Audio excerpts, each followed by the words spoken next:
और हमारे पदाधिकारी की पदाधिकारियों को हार्दिक उनका स्वागत करता हूँ, शुभकामनाएं व्यक्त करता हूँ।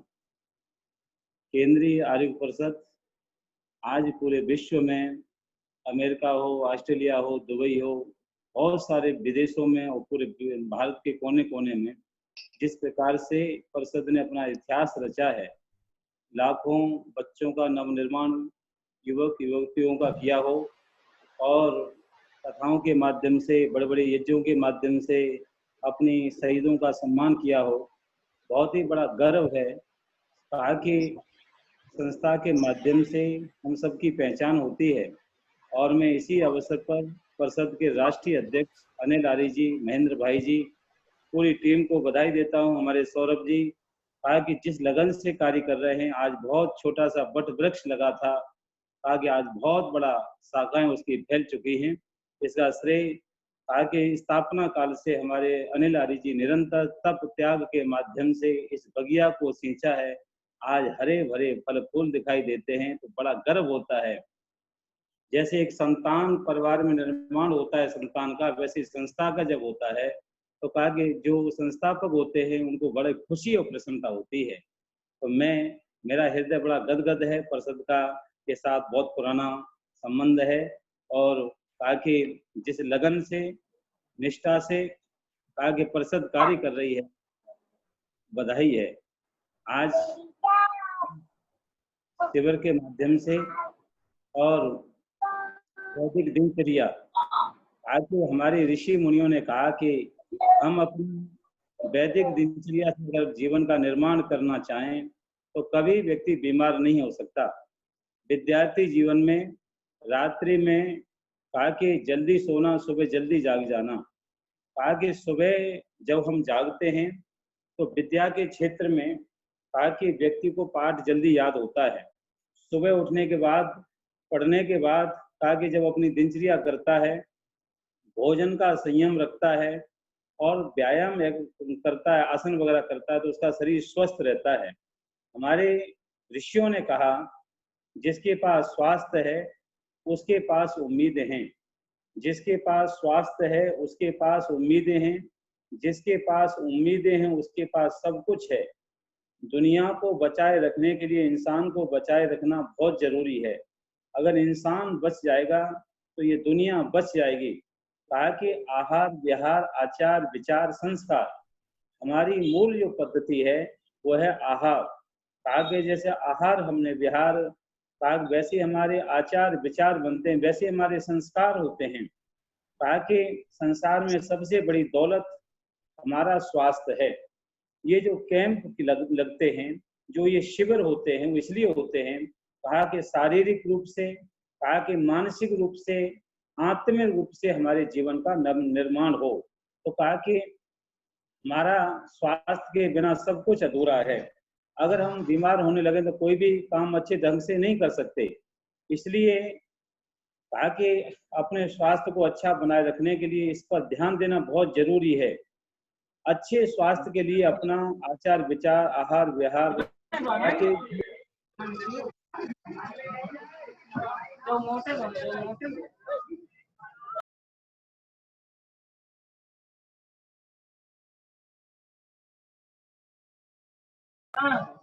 आचार्य जी, आपका आवाज बंद हो गई। माइक ऑन कर लीजिए। माइक, आपका माइक बंद हो गया। हाँ, अब आवाज आ रही है? जी आ रही है, आ रही है। अब आ रही है ना? हाँ जी, आ रही है। आवाज नहीं आ रही सर। अच्छा, तो कहा कि संसार में सबसे बड़ी दौलत हमारे पास हमारा स्वास्थ्य है। स्वास्थ्य के बिना सब कुछ अधूरा है। अगर हम बीमार होने लगेंगे तो कोई भी काम अच्छे ढंग से नहीं कर सकेंगे। स्वस्थ व्यक्ति होता है तो उसका स्वस्थ मन होता है, स्वस्थ मन होता है तो बुद्धि बढ़िया होती है, और बुद्धि बढ़िया होती है तो उसकी आत्मा शुद्ध और पवित्र हो जाती है। इसलिए हम जब यज्ञ में आचमन करते हैं तो कहते हैं भगवान मेरा तन पवित्र हो, मन पवित्र हो, बुद्धि पवित्र हो, मेरी आत्मा पवित्र हो। इसलिए ऋषियों ने कहा कि समय समय पर खाना, समय पर सोना उठना और व्यायाम करना अच्छे स्वास्थ्य के लिए बेहद जरूरी है। कहा कि हम अच्छे स्वास्थ्य के लिए कहा कि हमें व्यायाम भी जरूर करना चाहिए। व्यक्ति के जीवन में जैसी आदत पड़ जाती है, हमारा मित्र, हमारा दोस्त वो है जो अच्छी बात बताए। कहा कि जो बीड़ी पीता हो, सिगरेट पीता हो, गुटखा खाता हो, कहा कि इससे हमारे जीवन में स्वास्थ्य हमारा बिगड़ जाता है। कहा कि एक विदेशी लेखक ने कहा, तुम मुझे बताओ कौन आदमी क्या खाता है और मैं उसको भविष्य बता दूंगा कि इस व्यक्ति का ऐसा निर्माण होगा। कहा कि खाने पीने से, कहा कि जैसा अन्न होगा वैसा हमारा मन होगा। जैसे कहा कि अन्न के माध्यम से ऋषियों ने कहा कि हमारा सात्विक भोजन है। अगर आप हिंसक प्राणियों को देखें तो उनके दांत होते हैं, नुकीले होते हैं। कहा कि मनुष्य पानी पीता है तो जीभ से पानी पीता है, वो मांस को काटने के लिए नुकीले दांत होते हैं। और मरने के बाद कोई भी प्राणी, लाश होती है, मुर्दा होती है। कभी हम मंदिर जब जाते हैं तो लाश और मुर्दे लेकर के नहीं जाते। कहा कि ये पेट जो है ये शरीर है। कहा कि हमारा जो शरीर है ये मंदिर है प्रभु का। और कहा कि इस मंदिर में अगर मांस मदिरा हम खाएंगे तो हर जीव को जीने का अधिकार है। जितने जीव हैं जंगल में वो हिंसक प्राणियों के लिए हैं, मनुष्य के लिए नहीं है। इसलिए कहा कि जिस समय भीष्म पितामह, कहा कि जिस समय उपदेश कर रहे थे और उस समय द्रौपदी कहने लगी, हे भीष्म पितामह, मैं आपसे एक बात पूछना चाहती हूँ। बोले क्या? कि जिस दिन दुशासन मेरा चीर हरण कर रहा था, मौन थे, उस समय तो आपने कुछ नहीं बोला। आज आप बहुत सुंदर धर्म का उपदेश कर रहे हैं, क्या बात है। तो उस समय भीष्म पितामह ने कहा, हे द्रौपदी, कहा कि मैं उस दिन इसलिए नहीं बोल पाया था, मैंने दुर्योधन के पाप का अन्न खाया था, इसलिए मेरी वाणी जो थी बंद थी। आज कहा कि अर्जुन के बाण लगने से मेरा जो रक्त था, कहा कि अशुद्ध रक्त था, पाप के अन्न से मैंने जो खाया था वो निकल चुका है, इसलिए आज मैं धर्म का उपदेश कर रहा हूँ। इसलिए कहा कि हम जैसा चिंतन करते हैं वैसा मनन होता है, जैसा मनन वैसा विचार होता है। दुनिया में कहा कि स्वस्थ रहना चाहते हैं तो शुद्ध भोजन हो, सात्विक भोजन हो। दुनिया में कहा कि एक अरबी कहावत मुझे याद आ रही है, जिसके पास स्वास्थ्य है उसके पास उम्मीदें हैं, जिसके पास उम्मीदें हैं उसके पास सब कुछ है। दुनिया को बनाए रखने के लिए इंसान को बनाए रखना बहुत जरूरी होता है। इसलिए कहा कि हमारा दैनिक दिनचर्या हो, विद्यार्थी जीवन में आलस्य प्रमाद को त्याग देना चाहिए। कहा कि जिसकी न भोजन करने का समय है, न जिसके जागने का समय है। हमारे जहाँ रात्रि को सोते हैं तो क्या कहते हैं, तन्मे मना शिव संकल्प मस्तु। जब सुबह उठते हैं तो कहते हैं प्रातरग्निम प्रातरिंद्रम। वैदिक दिनचर्या में सोने के मंत्र हैं, जागने के मंत्र हैं, भोजन के मंत्र हैं, स्नान के मंत्र हैं। कि हमें दुनिया में जैसा हम बनना चाहते हैं ताकि हम बन सकते हैं, लेकिन आहार विहार आचार विचार संस्कार हमारे जीवन में है तो हम बहुत आगे जीवन में अपने लक्ष्य को प्राप्त कर लेते हैं। इसलिए महर्षि देवदयानंद कहते हैं कि विद्यार्थी जीवन में या गृहस्थ जीवन में या ताकि हमारा वानप्रस्थ संन्यास जीवन में किस प्रकार का भोजन होना चाहिए, ताकि तड़क भड़क का जो भोजन करते हैं उनके विचार ठीक नहीं होते। आज मुझे स्मरण आता है, एक राजा के यहाँ कोई साधु ताकि वहाँ प्रवास कर रहे थे, ताकि वहीं राजा के महल के पास राजा ने साधु से कहा, हे साधु, मेरी कुटिया में चलो ना आप, और मेरी कुटिया में रहो, वहीं साधना करना। तो वो साधु राजा की कुटिया में चला जाता है, आगे राजा के महल में चला जाता है। जब महल में जाता है तो राजा रानी दोनों सेवा करते थे। लगभग 3 महीना प्रवास किया उस साधु ने, और राजा रानी खूब सेवा करते थे। एक अवसर आया, ताकि एक दिन ऐसा अवसर आया ताकि रानी स्नान करने गई और अपने जो हार वगैरह थे वो स्नानागार में रख दिए। उसके बाद साधु उस स्नानागार में गया। साधु ने सोचा, अरे रानी के हार सोने के रह गए, और उसने कहा कि अपनी जेब में रखे और तुरंत वो वहां से राजमहल से बाहर जाकर के जंगल में चला गया। राजा ने कहा कि रानी ने कहा मेरा हार स्नानागार से कहीं गायब हो गया, पता नहीं चल रहा कहाँ चला गया।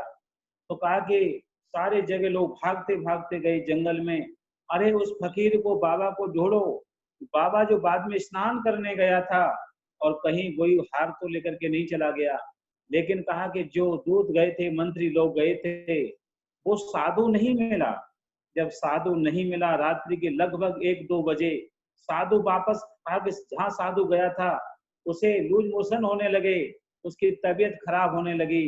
कहा कि फिर वो पुनः रात्रि में 12-1 बजे आता है। 12-1 बजे जब आता है तो राजा का दरवाजा खटखटाता है और राजा से कहता है, हे राजा, ये हार मैं लेकर के गया था, ये हार रानी का है, आप इसको रखिए। राजा ने कहा, हे साधु, कहा कि तुम जब हार वापस देने आए हो तो लेकर के ही क्यों गए थे? उस समय साधु ने बहुत सुंदर बात कही, हे राजा, तुम्हारे पाप का अन्न मैंने खाया था और मेरे मन में जो विचार थे वो दूषित विचार आए थे, और दूषित विचार होने के कारण जो मैं हार लेकर के गया, मैं जंगल में वो कहा कि मैंने भोजन किया, लूज मोशन मुझे लगे। कहा कि जो पाप का काग था वो सब निकल गया, मेरी आत्मा पवित्र शुद्ध हो गई है। ये हार मैं आपका प्रायश्चित करने के लिए आया हूँ, हार वापस करने आया हूँ। मैं निवेदन करना चाहता हूँ अपने सभी शिवरात्रियों से, कहा कि हम कहा कि सोने की, जागने की, भोजन की एक दिनचर्या, वैदिक दिनचर्या बनाएं। दूसरा है, हमारा स्वास्थ्य अच्छा होगा तो हमारा मन, हमारी बुद्धि, आत्मा अच्छे होंगे। आचार विचार अच्छा होगा तो आहार विहार अच्छा होगा तो संस्कार बहुत अच्छे होंगे। कहा कि देश की अगर कोई भविष्य है तो हमारे नौजवान साथी हैं। आमले का खाया हुआ और बड़ों का समझाया हुआ बाद में पता चलता है। आप अभी जो सीख लेंगे वो दुनिया में आपके जीवन में काम आएगा। माता पिता या हमारे शिक्षक कहा कि आपको अवसर दे सकते हैं, ये जिंदगी मिली है, कहा कि एक जीवन में कुछ सीखने के लिए मिली है, वक्त मिला है जिंदगी बदलने के लिए। जिंदगी नहीं मिलेगी वक्त को बदलने के लिए। वक्त कभी परेशान नहीं होता, परेशान होता है ये आदमी। कहा कि वक्त स्वयं कप्तान है अपने जहाज का यारो, वक्त स्वयं कप्तान है अपने जहाज का यारो, दूसरा उसके जहाज का कोई कप्तान नहीं होता। इसलिए हमारे समस्त विद्यार्थी शिवरात्रियों से निवेदन है, अपने जीवन का नव निर्माण करें, जो समय मिला है उसका सदुपयोग करें, नजदीक आर्य समाजों के सदस्य बने।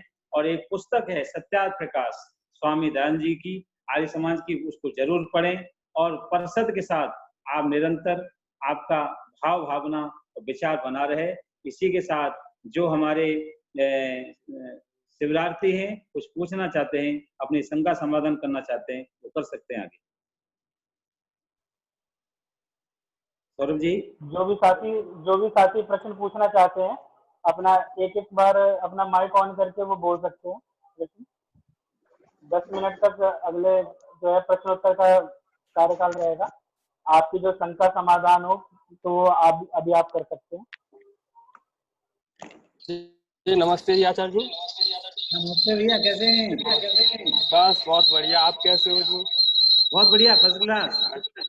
जैसे हम प्रातः सुबह जग के योग करते हैं और हम घूमने जाते हैं, रनिंग भी करते हैं, तो उसके बाद में क्या खाना चाहिए, क्या लेना चाहिए जिससे हमारा शरीर स्वस्थ रहे, तो कृपया मार्गदर्शन। सुबह आने के बाद में हमारा जो नाश्ता घर में है तो अलग अलग होना चाहिए। रोज ही एक ही तरह का ना खाएं, जैसे कभी पराठे खा ली तो कभी फल खा लिए तो कभी दलिया खा लिया तो कभी, मतलब जो भाई जो चीजें वो नहीं लेना चाहिए, घर में ही ज्यादातर बना हुआ लेना चाहिए।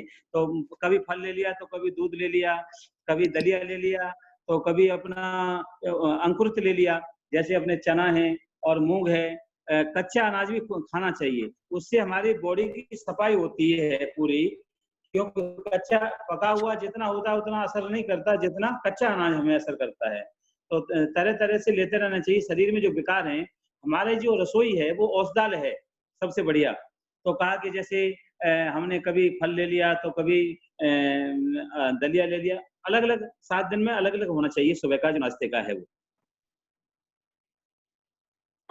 धन्यवाद मोहित जी। और किसी साथी का कोई प्रश्न है?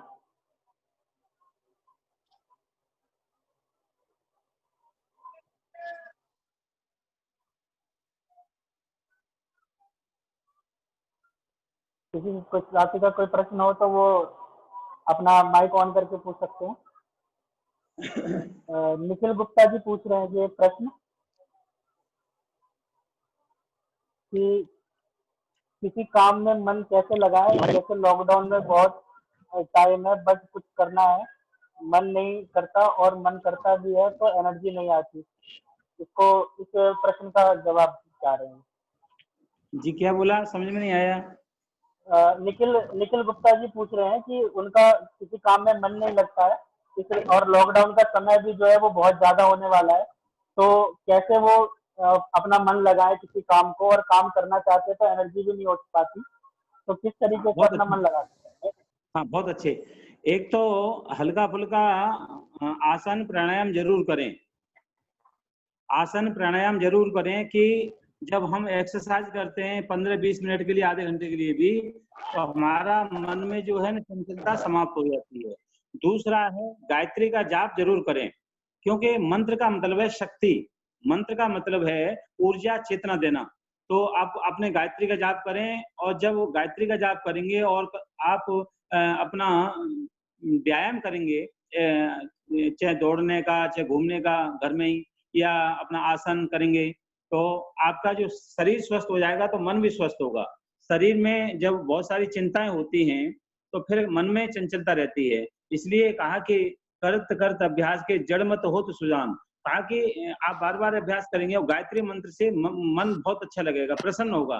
कभी संगीत भी सुना करें आप, संगीत सुनने से भी मन खुश होता है। संगीत का में भी धन्यवाद जी। जो है अपना वैदिक संगीत, आध्यात्मिक संगीत। धर्म प्रताप सिंह जी का कोई प्रश्न है? धर्म प्रताप सिंह जी। जी धर्म प्रताप सिंह जी पूछ रहे हैं कि अदरक, हाँ धर्म प्रताप सिंह जी पूछिए। जी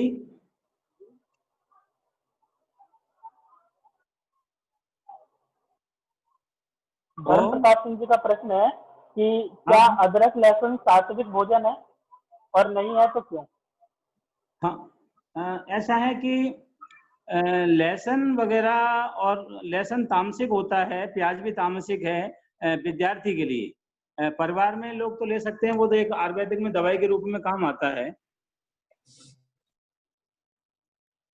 अब जैसे जिसका पेट, जिनको कुछ प्रॉब्लम है वो ले सकते हैं, उसमें तो बताते हैं कि भाई जिनको कोलेस्ट्रॉल बढ़ा हुआ है, या जिनका वो है, तो उसके लिए वो लहसुन वगैरह ले सकते हैं।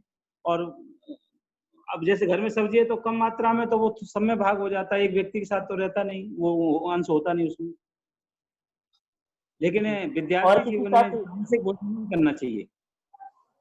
और किसी साथी का कोई प्रश्न है?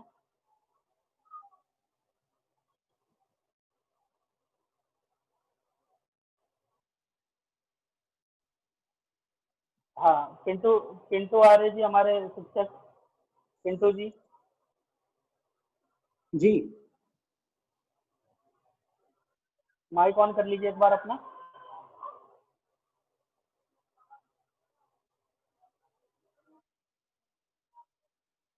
इनका प्रश्न है जी, एक का कि दूध रात्रि में लें या दिन में? रात्रि में ले लें, ठीक है, क्योंकि थकान उससे दूर हो जाती है। सोते समय दूध लेना चाहिए। और एक साथी का प्रश्न जी एक साथी का प्रश्न है कि गठिया बाय में क्या खाना चाहिए? इसमें गठिया बाय का जो रोग होता है उसमें क्या खाना चाहिए? गठिया वाय रोग में एक बार जो गठिया होती है तो विद्यार्थी जीवन में तो थोड़ा सा मुश्किल है, बड़े लोगों में हो जाती है, तो उसमें एलोवेरा भी बताया है, और भी दवाएं हैं, वो आयुर्वेद में थोड़ा देखना पड़ेगा। वो रामदेव जी को उस पर जाए, उसमें देखें गठिया के उसमें। जी जी। अब आचार्य जी का बहुत बहुत धन्यवाद। और किसी का साथी का कोई प्रश्न है? एक साथी पूछ रहे हैं कि रसाहार सप्ताह में एक बार किया जा सकता है क्या? जी रसाहार सप्ताह में एक बार किया जा सकता है? मतलब सप्तम फल का। रसाहार, ये लिक्विड डाइट। हाँ क्यों नहीं, दे सकते हैं, कोई दिक्कत नहीं उसमें तो। मशीन को आचार्य जी का थोड़ा बहुत सा, बहुत धन्यवाद। मशीन को थोड़ा सा चुस्त रखने के लिए थोड़ा व्रत वगैरह भी हल्का फुल्का रख सकते हैं, क्योंकि विद्यार्थी जीवन में उतना नहीं ज्यादा होता, क्योंकि उसको वो भी चाहिए ना, शक्ति भी चाहिए खाने के लिए। अगर वैसे विराम देना है तो किसी ने फलाहार ले लें, जलाहार ले लें सप्ताह में, कोई दिक्कत नहीं। सौरभ, जी सौरभ, जी विमल जी। एक बार आचार्य जी से, आचार्य जी नमस्ते, नमस्ते जी। मैं विमल बोल रहा हूँ। हाँ कैसे हैं विमल जी? बस बढ़िया हूँ। मैं ये कह रहा था कि थोड़ा मम्मी का खाना नहीं पचता, उनका शरीर थोड़ा भारी हो गया, थोड़ा बताइए कुछ। अच्छा, खाना पचता नहीं है? हाँ, शरीर बहुत भारी हो चुका उनका। अच्छा भारी हो गया तो आजकल मम्मी को है ना, उस पर इंडिया टीवी पर रामदेव जी रोज बताते हैं अलग अलग चीजें, सुबह 8 बजे हाँ। और शाम को 5 बजे। अच्छा। हरी खाना इसलिए नहीं पचता क्योंकि शरीर की गतिविधियां सब बंद है ना। हाँ हाँ तो हाँ। तो वो ये परसों भी बता रहे थे वो कि कुर्सी पे बैठ के कैसे करें, और उसमें हाँ हाँ। कुर्सी पर बैठ करके भी हम किस प्रकार से अपने शरीर को कम कर सकते हैं। अब जैसे वो हाँ बताते हैं, हाँ। वो हुआ लौकी का जूस है सुबह। ओ जी आचार्य जी का बहुत बहुत धन्यवाद। आपने काफी सारी शंकाओं का समाधान किया बच्चों का, और बहुत ही सरल रूप से आपने सभी को बहुत ही लाभप्रद शिक्षा दी। आपका बहुत बहुत धन्यवाद, आपने हमारा निवेदन स्वीकार किया। हाँ, समय हो गया ना, पूरा बचा है। जी जी जी जी। हमारे बीच में परिषद के राष्ट्रीय महामंत्री श्री महेंद्र भाई जी उपस्थित हैं, और उत्तर प्रदेश के प्रांतीय अध्यक्ष श्री आनंद प्रकाश आर्य जी भी उपस्थित हैं। प्रवीण जी महामंत्री वो भी उपस्थित है, वीरेंद्र आर्य जी और अन्य साथी उपस्थित है। मैं एक बार परिषद के राष्ट्रीय महामंत्री श्री महेंद्र भाई जी से निवेदन करता हूँ कि वो मार्गदर्शन दे थोड़ा, क्योंकि कल उन्हीं का शाम को प्रवचन है, वैदिक संध्या क्यों करें और कैसे करें, इस विषय पर। तो श्री महेंद्र भाई जी। अब नहीं होते।